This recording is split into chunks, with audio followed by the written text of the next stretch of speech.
Hello, and welcome to this webinar, this web talk, which is organized by the International Institute for Peace. I am the Vice President, and I'm here with Ambassador Thomas Hajnoczi, who is currently the Director for Disarmament, Arms Control, and Non-Proliferation in the Austrian Ministry for European International Affairs. And right before then, he was the ambassador in Geneva, also dealing with disarmament. So he has very ample experience, and I'm very happy to welcome him here, particularly also because he's an advisory board member of the IIP. So I'm very happy to have this talk here. Now, we're going to talk about a very important issue, which may not always make it into the media, but I know that those of you who've signed up for this web talk are very interested in it, and that is basically the postponement of the Non-Proliferation Treaty Review Conference, which was supposed to be taking place now in April and May in New York. And it's the 10th review conference, and that means it's every 5 years. So it's been 50 years since the NPT came into force, and that is, of course, a very important date. Now, there are a lot of controversies about it. Not everyone is in favor of the NPT and of the actions that have been taken into it, and so I'm looking forward to discussing it with Ambassador Hajnoczi. And, of course, let me start off right away and to sort of say, fine, here we have half a century of NPT, and what is your assessment? Has really, when you look at the three pillars of the NPT, if we look at the first one, and that is non-proliferation, is that something that the NPT has been successful in? Ambassador Hajnoczi. Thank you so much, dear Angela. It's, of course, a particularly honor to be together with you in such an online discussion. Everybody knows that Angela KANE has been the United Nations Under-Secretary General for Disarmament Affairs, High Representative for Disarmament, and is one of the most knowledgeable people on this planet on disarmament issues. And yes, indeed, the question, has the NPT been successful with regard to the non-proliferation issue? I would say yes, it has been fairly successful, because at the time when the treaty was concluded, there were 5 states in the world that had nuclear weapons. So 5 additional, one later on developed nuclear weapons. And there's one remarkable exception among these additional 5, that's South Africa, that a country that had developed nuclear weapons then decided, actually, it's not good for our security, and they dismantled the nuclear weapons, destroyed everything, and this was later on controlled also by the IAEA. And of course, the 4 other ones, 3 that never had joined the NPT, India, Pakistan, and Israel. So they were not bound by the treaty obligations. And the Democratic Republic of People's Republic of Korea, they left the IAEA, and they say, well, since we have left, we are not bound either. So, of course, it would be the real success if not a single state would have developed nuclear weapons over these past 50 years. But on the other hand, at the time when the treaty was negotiated, there was an exception. There might be 10, 15, 20 countries developing nuclear weapons. And so in that regard, I think it's fair to say that the treaty has been fairly successful, and we have to be very active, of course, that not an additional or even more than an additional state is developing nuclear weapons. That's very true. And I think that I remember it was US President John F. Kennedy who sort of said, well, if this continues, we'll have 35 or 40 states who will have nuclear weapons. And he said that at the time when they were not 193 member states, but they were only, because a lot of Africa was still under colonial power. And so therefore, it was a very different proportion that he was talking about.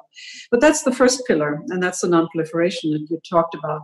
But there are 2 more pillars, and one of them is the peaceful uses of nuclear energy, which I think can be seen very much as a sharing of peaceful nuclear energy, which is used, of course, for medical practices, etc. So this is something that's very important for also the developing countries. But the second part, the second pillar, which is the Disarmament Pillar, which is actually a very short description in the treaty, And then one asks, of course, has that also been a success? Has that really, what has happened there? It was negotiated, the treaty, at the very height of the Cold War, with the US and the Soviet Union basically pitted against each other with a large number of nuclear weapons. So can that be said? Have we made progress in those 50 years, and where do we go now? Yeah. Let me perhaps take up briefly what you mentioned in the beginning, the peaceful uses. I think we have a tendency to think only about nuclear energy in the way of power stations. But nuclear energy is, as you have pointed to, extremely helpful when it comes to medical purposes. And I mean, today everybody is talking about the COVID-19 pandemic, but it's not widely known that one of the best diagnostic testing methods is a method that is based on the nuclear energy. And the IAEA actually right now is very active with many countries that haven't had this method before to help them to put it up. So indeed, it is, there are many very good uses for nuclear energy today. But the core question is the one that you, of course, posed now. What about the second pillar, the disarmament pillar? Where do we stand there?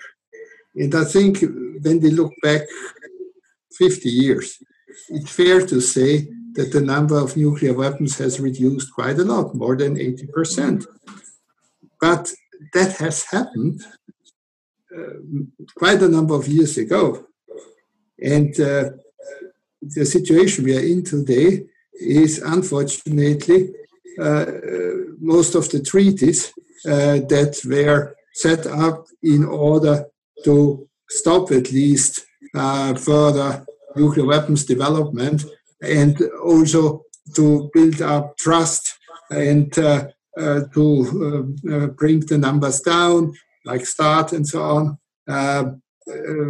they are in jeopardy. If you know INF is gone, that's very bad, actually, for the security of us Europeans and many others.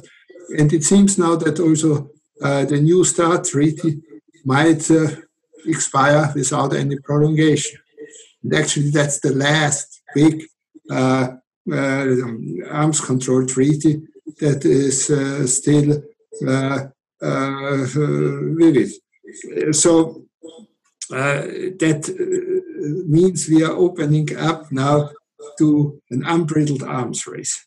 And we see this unbridled arms race already both on the qualitative side, additional nuclear weapons being developed, introduced, the threshold that was always so important for those people who believe in nuclear deterrence seems to be less of an issue anymore, because there's this tendency for small, usable nuclear weapons.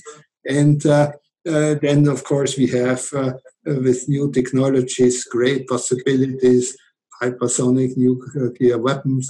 I mean, the one who launches an attack has won.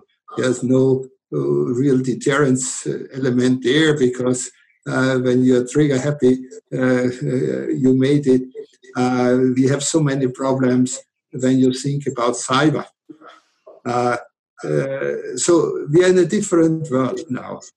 So we are not anymore in the 90s where the numbers went down. More and more confidence was built up between especially the two countries that have most of the nuclear weapons.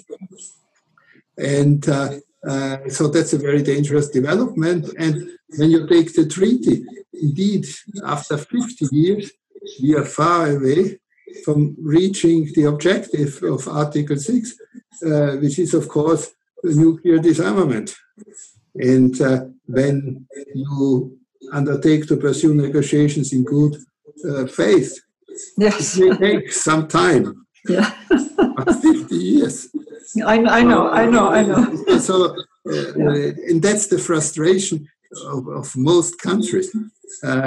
It's the only treaty in which the nuclear weapon states have the clear legal obligation to nuclear disarmament, but we haven't seen the fulfillment yet.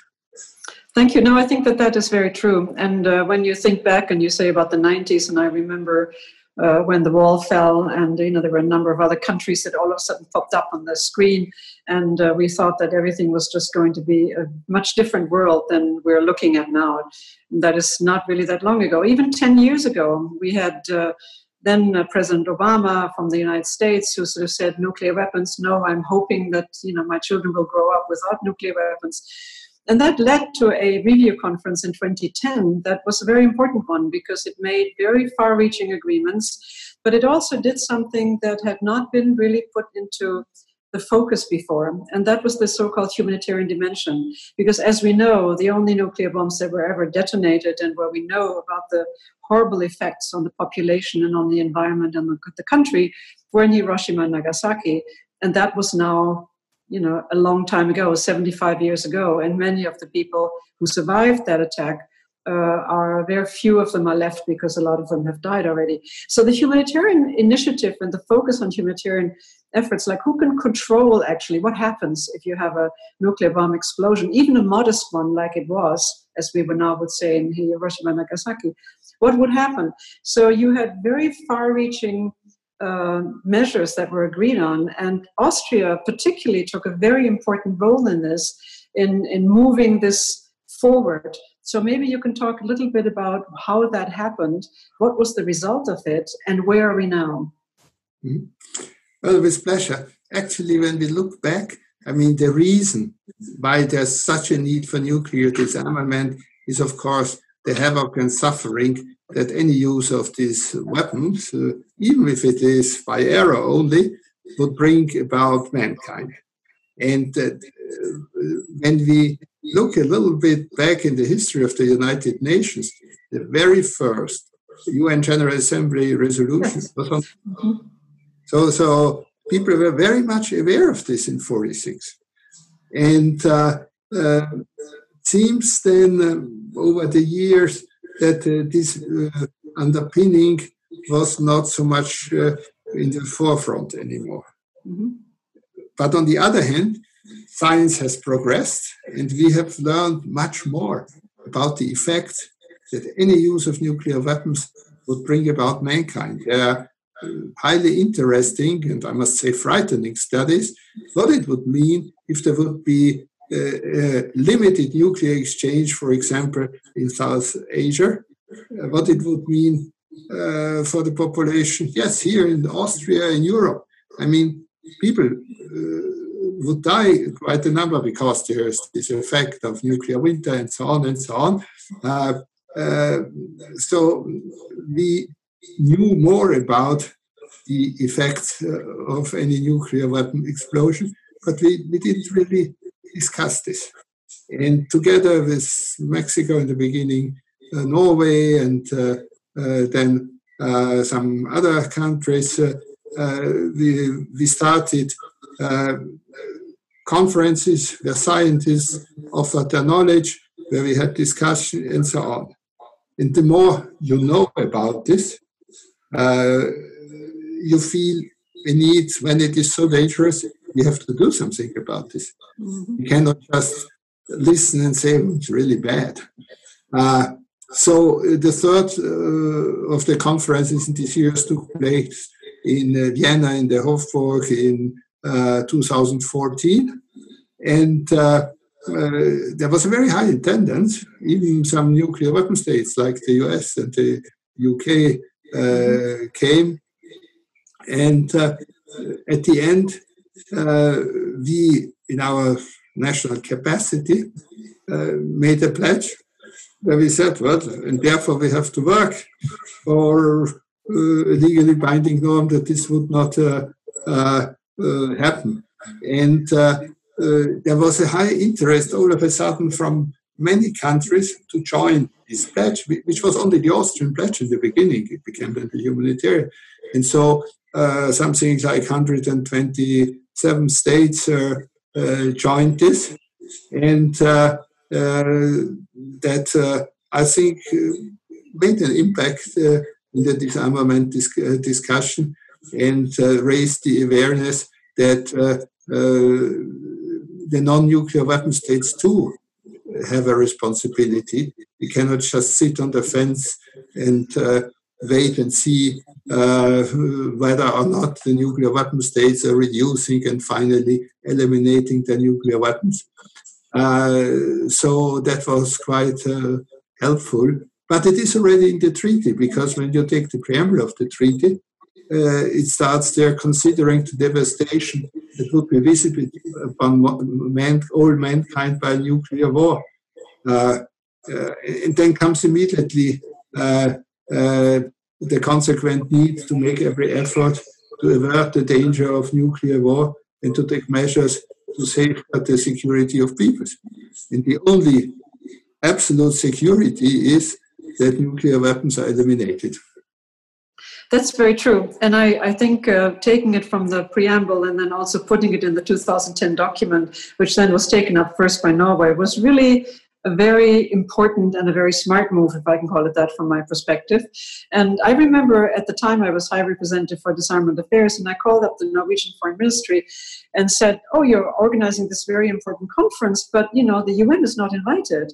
And I really kind of took exception to that. And they said, "No, but it's not a disarmament conference. It's a humanitarian conference." Yeah. And I said, "Well, that you may think so, but I'm sure this is going to be totally going into the disarmament direction." And that is, of course, exactly what happened.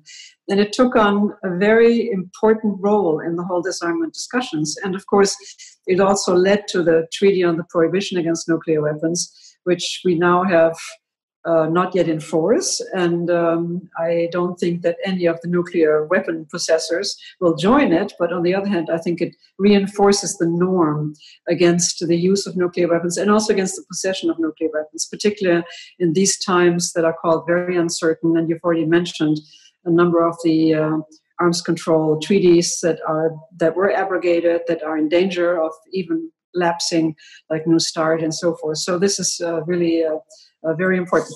Tell us a tiny bit about the TPNW, the Treaty on the Prohibition, before we move to another topic, if you would. Yeah. Well, I think it came logically because when you come to the conclusion that for humanitarian reasons nuclear weapons should not exist, then the only logical step is to prohibit them. Mm-hmm. And when we take other classes of weapons, there's a similar development. Of course, they are conventional weapons and so on, but I remember very vividly concerning the interpersonal mines, it is always the humanitarian concern that is the reason why we want to eliminate certain classes of weapons. And disarmament is fundamentally driven by humanitarian concerns. And there's no other security than human security. Because, I mean, the national security is the security of the people living, for example, in Austria. So we had this open-ended working group then that was rather broad. It was an Austrian, Norwegian, Mexican initiative taking forward multilateral nuclear disarmament negotiations. Because there's this very sad fact that in the CD for 22 years, there are no negotiations going on. Yeah. But this multilateral organ was set up to negotiate treaties that bring about disarmament. And of course, you always can have all kinds of procedural measures to stop any progress, whatever. And then the second open-ended working group, it was contained already, of course, that we we have to fill this legal gap that the other classes of weapons of mass destruction, biological, chemical, they are prohibited. But what about the kind of nuclear weapons, the class of weapons of mass destruction that are the most dangerous, that would kill millions in the extreme extinct mankind? Why aren't they forbidden? And so this led then finally, on the basis of a UN General Assembly resolution, to the negotiations in 2017. And the nuclear weapon states and the other nuclear armed states then did not participate, and most of their allies finally also did not participate. But everybody else participated, and that's a vast majority in the UN family. And so that led then to the Treaty on the Prohibition of Nuclear Weapons that was adopted on the 7th of July in 2017. And it was quite remarkable that 120 states adopted the treaty. And there was only one vote against. It was the Netherlands, but I think we all paid tribute to them, that they came to the negotiations. As that was very well taken. And one additional country, Singapore, for a particular national concern, abstained. And this treaty, of course, will enter into force. That's also what my colleagues from the nuclear weapon states tell me. Constantly they know this. And actually the speed for, when you compare it to similar treaties, is quite good. And we, at that time, in the negotiations, chose a very high number as the threshold for entry into force. It would have been simple to say 20 or perhaps 30 states would be enough. Then it would have entered into force already. But we said we want to have 50. And now we stand at 36. And further countries will come. We know they have it in parliament, the ratification process, and so on. And I guess somewhere in the not too far future, we will see entry into force. It's an important treaty, and I think you were right in pointing out that 2/3 of the UN membership actually voted in favor of it. I mean, that's a very, very strong support, for this treaty. And when I look at the NPT review conference and the postponement until next year, there are dates right now that are being thought about, or they haven't been confirmed, but it probably may happen in January in New York next year. And so therefore the question is, January, is that really a good month? I mean, I don't know. We have to COVID. We have no choice but to postpone it. Maybe there won't even be possibilities to have such large meetings again early next year. But that will basically mean that there are elections in the United States in November. So a new president, or President Trump, would be again inaugurated in January during the time of the NPT review conference. You also have New START, which you mentioned, which basically expires in early February next year, unless it is extended by 5 years. There is the possibility, but whether this will be negotiated is another question. And then again, as you mentioned, the TPNW, the Treaty Against Prohibition, might actually have come into force by then. So, I'm wondering, can we use this postponement? Can we use that as an opportunity to sort of say, can we make more progress? Or is it further dooming disarmament because there are more weapons being purchased, there is more money being spent on arms, on nuclear arms, but also on other arms. There's more conflict in the world. So is it not possible to use this in a positive way and say we have another 7-8 months left, so let's see how we can best get together and make progress? I agree with you. I think we should all try very hard to make the review conference a success, and that needs some clarification and preparation. So on the procedural side, we haven't taken any decision yet when the review conference will take place. Nobody knows exactly what will be the situation not even in autumn, and that's what is planned, that a decision would be taken in autumn. So these January dates, they come from the UN conference services in New York, because January is not a very popular month for big negotiations, for big conferences. And there, it might be possible to give the necessary rooms required to the NPT REFCON. That's a very practical consideration. Sorry. But we also have to bear in mind that UN conference services, first of all, has to cater to UN meetings. And the NPT is not outside the UN. That's right. So I would have preferred that we would have decided, let's say, a similar date like this year, it's this usual spring date, to postpone it to 21. But there were some problems there with getting rooms and so on. And then the other factor is, of course, the development on the health side. Nobody knows whether we could have a fully fledged review conference in January in New York. So there's one, could delegations travel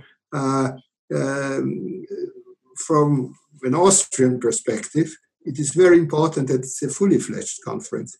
We do not want to have a kind of states-only conference without NGOs, without side events. So we just do the absolute necessary and then we go home. I think it's very important that NGOs, academics, and so on can participate.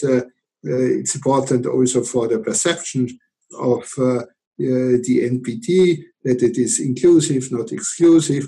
And these side events mostly are the most interesting parts, because we know the positions, we know our statements, and so on. And there are concerns, of course, as long as there's social distancing required, you would need huge halls to do these things, and there are not too many huge halls. And then there's the New York factor. Unfortunately, New York is heavily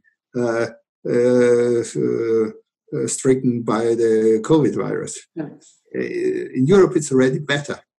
And so the question is then, we're always having the PrepComs in Vienna and Geneva. So in case there is a problem in New York with the health situation, in case there's a problem in New York with the room requirements, perhaps one would also look into the possibility to do it somewhere else.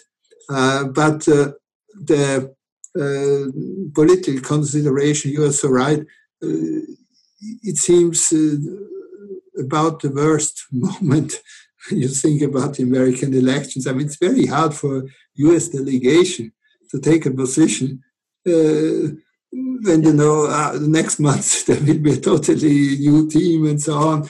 I don't think that we would win by having it as early as possible, which, as was told by UN conference services, would be in January. So perhaps a later date would be better. But for the moment, nothing is decided. And I think the designated chair of the conference is constantly in contact with all relative agencies, and he always underlines it will be your decision, the decision of the states. And so we are now following the events. But yes, I think we would have better chances for a full-fledged conference, a little bit a higher chance to come to an outcome document when it would be a little bit later. I think I would agree with you. So that would also be my take in any case. But I wanted to come back to another issue, and that is basically that when you look at the EU, and I know that all of the EU documents and the statements that are being delivered in multilateral like organizations like the UN are always agreed on. You know, they're basically consulted beforehand. And there's a procedure whereby people have to agree. And if they don't agree, then a different language may have to be found. And it looks to me like you have not only nuclear weapon states in Europe, or rather one nuclear weapon state now, but you also have Austria and you have Ireland, who are very much on the side of the Treaty on the Prohibition of Nuclear Weapons. And then you have also states under the nuclear umbrella, even though there's a little bit of a nuance right now, because there is discussion in Germany that has been kicked off in terms of the stationing of nuclear weapons. So I'm just wondering, how difficult is it sometimes for the EU to come out with strong statements in terms of addressing the substance of against or for nuclear weapons in the United Nations and in the NPT context also? Of course, it is very difficult, as you just portrayed it so well. I mean, especially on nuclear disarmament, but also on other disarmament issues, there is a wide parameter of opinions and positions within the EU. Therefore, it is not easy to find agreement on language. It's really a spectrum, because also among the NATO states, there are very different positions. So it's very wide. And so, of course, Austria and Ireland usually are supported by Malta and Cyprus, and some other Nordic states are rather close, and so on, and then it goes all the way. So we try to find some common language. Actually, I think there are limits how far we can come, and it wouldn't be credible if we now come with very clear messages that contradict the positions of individual countries. So who would believe in this? No, I think. We have to be realistic and modest. How far the EU will find agreement on such things? So, thank you. That's really interesting to sort of kind of look ahead and sort of see what do we mean by that. And I wanted to encourage our participants and our listeners to become participants really, and to ask also questions of you. And I know I've seen already a few questions, but I wanted to basically say to you, please ask your questions. This is your chance, so you can weigh in on the debate. And I want to underline what Ambassador Hajnoczi said, and that is that when you go to these conferences on disarmament, but also on other issues, but you get really and very important inputs from civil society, from NGOs, from academics, from universities. And this is a very rich and a very vibrant community. And there are a lot of good ideas around. And sometimes I feel very sad, and maybe this is the last question that I'm going to ask you before we take the Q's, the questions that are coming, is I feel very sad because sometimes there are very good proposals out there. And I remember one in particular, and that is the Elders. They came out last year. And the Elders, of course, was founded by Mandela, and is now headed by Mary Robinson of Ireland. And they had a proposal, and they sort of said, okay, fine, here it is something that we can do, and that's very important, and we can take 4 measures by the nuclear weapon states. And one was doctrine, explain the doctrine, come out and be more transparent about it. One is de-alerting, the other one is deployment, and the 4th one was decrease in numbers. And of course, the decrease, of course, as you have already said, came down tremendously, but nothing has happened in the last couple of years. But I don't see a single reaction to this proposal. There were other proposals that came out of a Swedish-German initiative.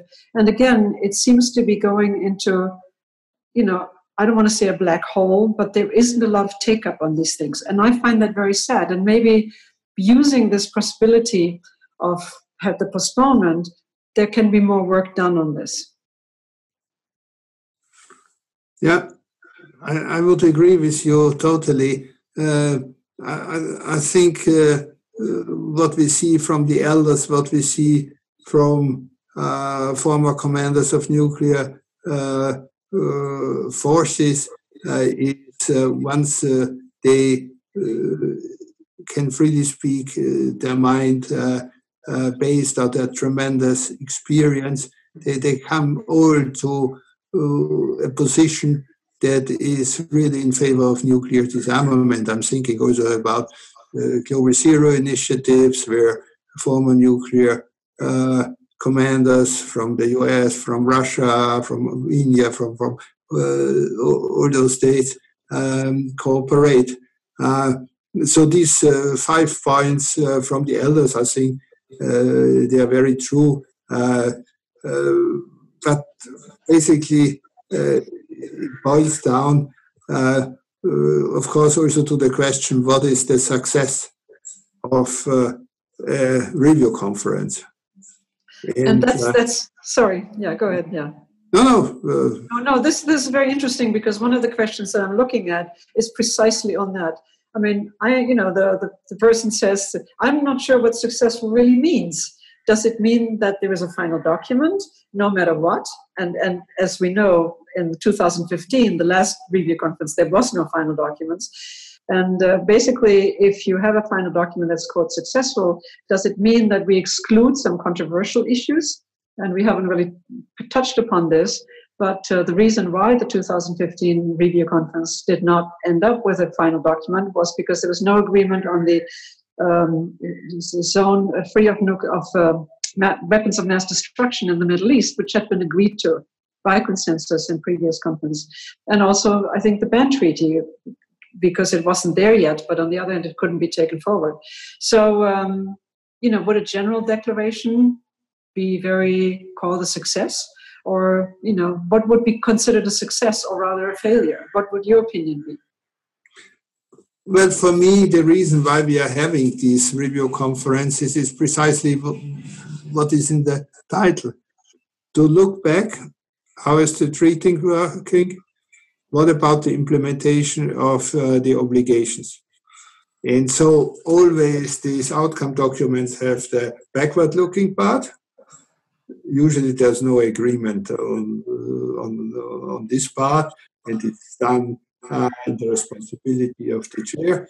But it's very important because these 5-year written forces all states to look where did we make progress, where didn't we make progress, even we're sliding back.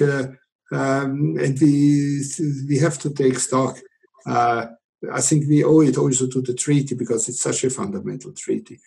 And then there's the forward-looking part. The forward-looking part is commitments that the states parties to the treaty are taking to implement the treaty. And these documents, they are like building a house, You have 2010 before, you have from previous conferences.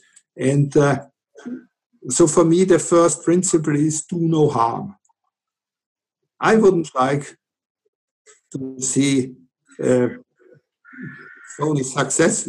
We have a new document, and by this document we discard all these commitments that voluntarily the nuclear weapon states, for example, have taken, but not implemented.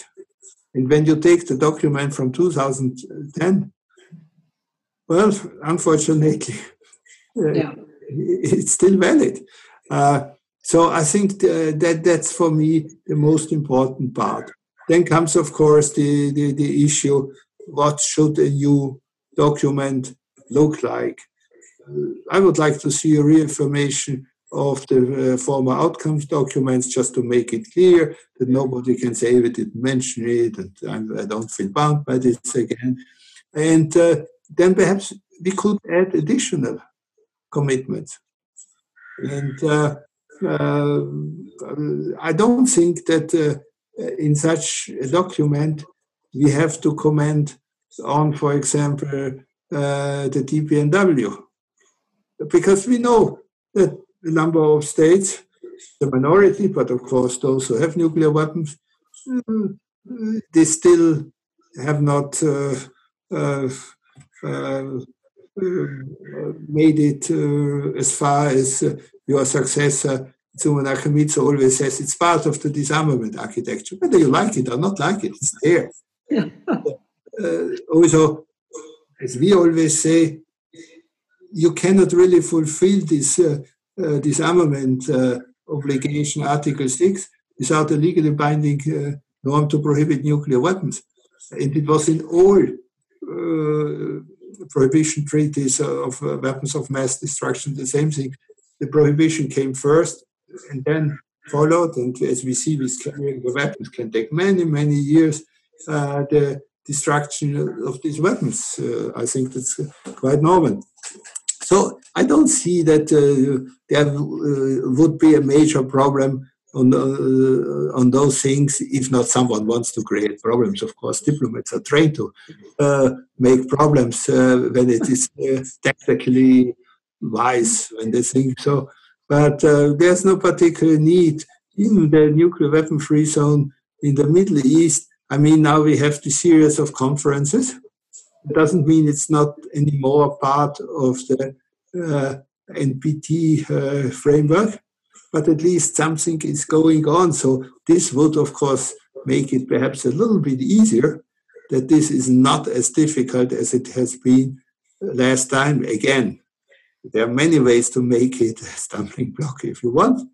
And it's always one of the issues, which question the whole negotiations should falter. And mostly, of course, is the non-implementation of the disarmament obligation. But that's then right. It's very handy when you have another issue, and then you can more or less say it's something else. And of course, it's not only this. Sometimes that's true. So on the form of the new outcome document, I don't think we should lower our expectations too much. We have a good tradition in the NPT context to have these outcome documents, so with concrete commitments, and we should at least give a try to add to this. We shouldn't go into a conference so full of resignation that we don't even try to achieve something. Yeah. And I think there are even areas where there could be some hope. This famous idea just to have a general declaration, we would have the same problems again, because we would have very different views about the wordings in this general declaration. I don't think it's so much easier. If it would be the wish of the parties to the treaty just to have a 2-page document, we would have all the same difficult issues. That's right. That's right. Yeah, that's right. Yeah. I don't think it's a shortcut to a success. And I think I'm pretty much open exactly what the form of the outcome document should take. But we certainly are well advised, as also I think the designated chair always says, to try to do it in the same way that our predecessors have done. Yeah, no, I agree with you. And I'm getting a lot of questions here. We are getting a lot of questions here, particularly on the timing and on the postponement. So I'm going to summarize a little bit more than one of the questions. And one issue comes up and saying, well, it's impossible to predict whether actually there will be large actual meetings taking place. Like you said, not only the member states, but also civil society, academics, etc., who usually attend these meetings. So if that is not possible, then would the combination be possible of having like partially virtual meetings and also maybe smaller meetings? I think that would be very difficult. That would be my outcome. But then the other issue that came up, and this comes from someone we know very well because he's got great experience, and that's Tariq Raouf. And I'm mentioning it because he's actually put forward the proposal that maybe it's not a good idea to have it next year, but to postpone it actually to May 2022. And then basically to subsume it into the first preparatory meeting, use those dates, and then basically not have it in New York, but he proposes that why not have it in Austria? So isn't that a good idea? Because that would give us more time, and it would avoid some of the issues about some changes or possible continuation of the government, possible we know about New Start, etc. So there are a lot of possibilities, a lot of advantages possibly. And then he also asked another question, and that is whether Austria would be willing and able to take part to the US-led initiative on creating the conditions for nuclear disarmament that has been going on, the CEND, and also possibly to endorse the two initiatives that I mentioned, and that's the Stockholm and the Berlin Declaration of February, which were basically going hand in hand. Now, they're not as ambitious as I think nuclear disarmament advocates would like to see, but on the other hand, is there a way that one could engage with these initiatives? So there are two questions. One, postponement to 2022. Another one, mix of virtual meetings and actual meetings. And then Austria's position regarding the CEND and the Stockholm and Berlin initiative. So that's a lot. That's a lot to answer. So I apologize for that. No, it's fine. And I really have to pay tribute to my friend Tariq Raouf, who is really one of the most knowledgeable people on the NPT. And actually, his proposal on the timing is very interesting because it's clever in the way that you do not have to find empty spaces of conference halls, because it's already set that in 22, the first BRECCOM for the next cycle would take place in Vienna. So that's already scribbled in all the calendars of conference services and so on. The other thing that I think he's considering is, by that time, I think it's reasonable to assume that we could have normal meetings again, because by that time, everyone hopefully will have got his shot, and hopefully this will work and so on. Because, as you have said yourself, it's hard to see that we can have a very meager version of an NPT RefCon. So there's only one person from each delegation in the hall. Others can look at it. We do right now on the screen somewhere on the tablet. I think it's important that people get together at those conferences. And the real action is, of course, not in the speeches. It's in the corridors, it's the negotiations, back rooms on an outcome document and so on. So that's very important. So we will see. I think it's a very interesting proposal that Tariq Raouf is making here.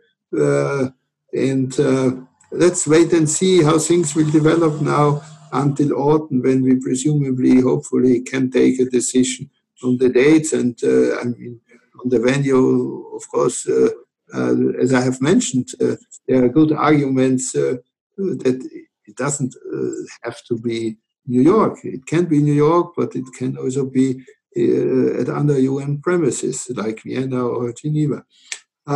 On send, Austria would not take part in creating conditions for nuclear disarmament, because the idea that there must be conditions. So you do not have to fulfill your NPT Article 6 obligation as long as this condition is not met. That's something that would run against our understanding of the treaty. And therefore, the US quite early walked away from this. And it's called now creating the environment for nuclear disarmament. And so they opened up a little bit here and don't make it conditional on. And basically, of course, Austria is developing like most of the other engaged countries in this initiative, because we are always open to discussions with nuclear weapon states and other states, and we want to see nuclear disarmament. And of course, when we would have a better environment, it would be good, but it's not conditional. Okay, great, thank you. Let me take some more questions, and we have actually quite a few of them.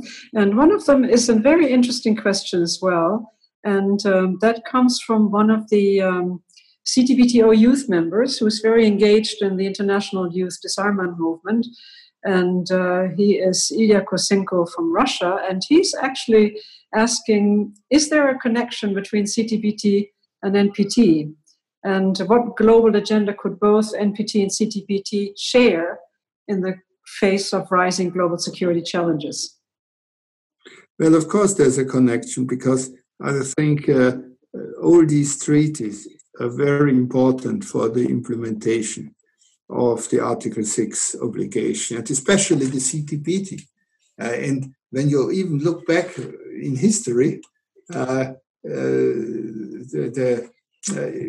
95 review conference, the extension, and so on, that was very much combined already with the CTBT. And it's logical, because if you want to have nuclear disarmament, the first step is that there are no tests for building even more deadly, powerful, and so on nuclear weapons. So the CTBT for me is very important, and it's part of the Article 6 obligation. And by not becoming a state party of the CTBT, of course, you show that you do not pursue negotiations in good faith on disarmament so much. So it's part of it. Okay, thank you. We have a number of really good questions, and I'm sorry to sort of see the clock ticking a bit, so we're going to take the liberty of extending a little bit. But one of the questions is, and clearly it shows that people who are listening to us are very much plugged into the disarmament issues, and that is, what do you think about the US proposal to involve China in the START treaty, and then Russia's counter-proposal to involve France and the UK? And that, of course, would be the first time that it would be a multilateral nuclear instrument, and therefore would be a P5 contribution to the review cycle.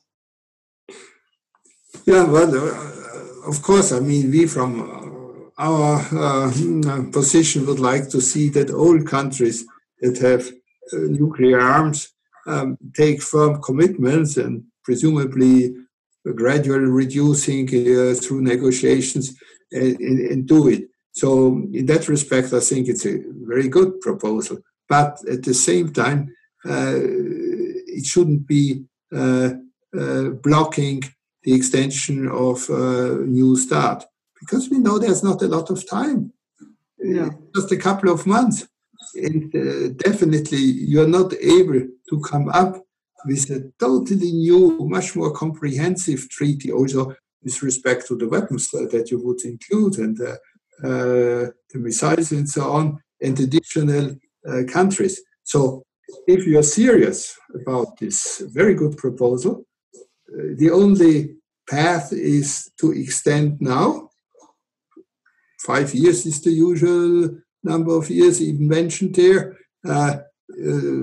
Might be 3 years, whatever you choose, and then use the time that you have the new start still being valid for those negotiations to include additional nuclear weapon states. That's very, very true. I totally agree with you. They're absolutely right. Now, is one question, and again, that touches upon those 4 states that are not part of the NPT and have nuclear weapons. And so the question is, is there support for NPT universality? And then the last one, and this is the last question I'm going to take, and that is the JCPOA and the question of Iran. I mean, is there a general future in the wider discussion of disarmament and non-proliferation diplomacy, seeing what has happened? Yeah. Well, on the universality, of course, we would like to see the NPT universalized. No? That's quite clear.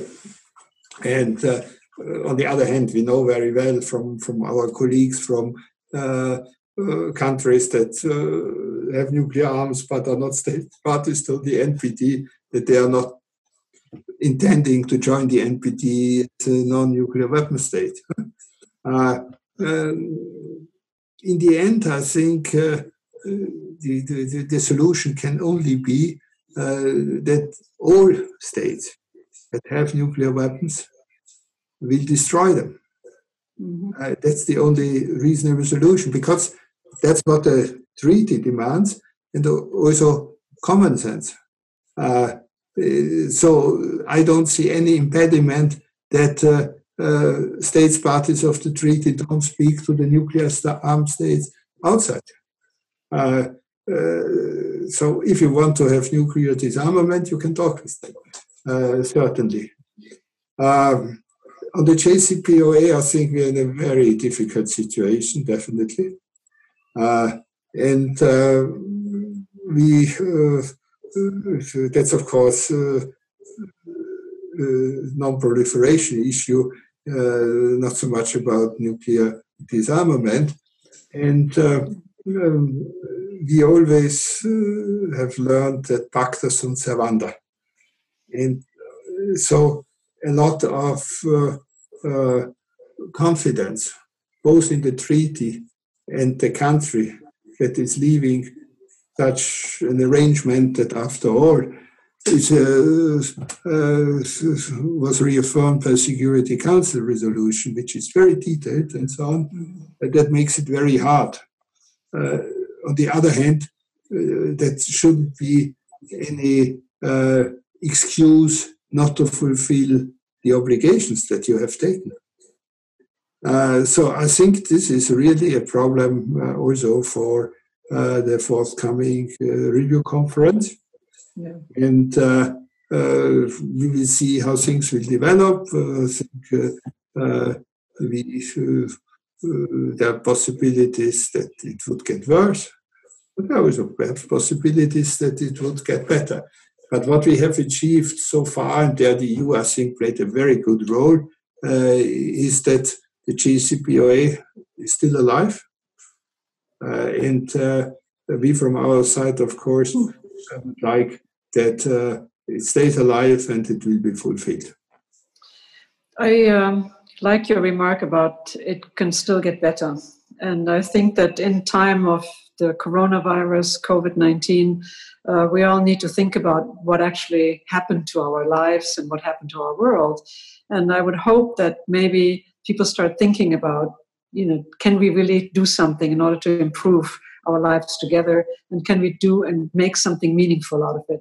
So I would like to sort of say that the postponement, as unwelcome as it was for the reasons that there were, could actually be used to good effect by thinking a little bit better about how can we do a better job, maybe in the next review conference. And I do hope that it will be one that is not virtual, but in person, because your remark that it's extremely important to actually talk to the people in the back rooms. You don't do it virtually when everyone is around, on the screen. I think that is extremely important because it is easier to come to agreement and to find consensus in those smaller conversations than in really kind of a very formalistic meeting. So I think that those were very wise words that you had, and I hope that everyone will think like you when the negotiations are starting. With that, I want to thank you very much for having participated and giving us your thoughts and your time. And it's an important undertaking, and I think all of the people who were listening to us and posing these very good questions, I thank you all for being here. And thank you and goodbye. Have a good evening. Thank you so much, Angela, and thank you for your high interest to all participants.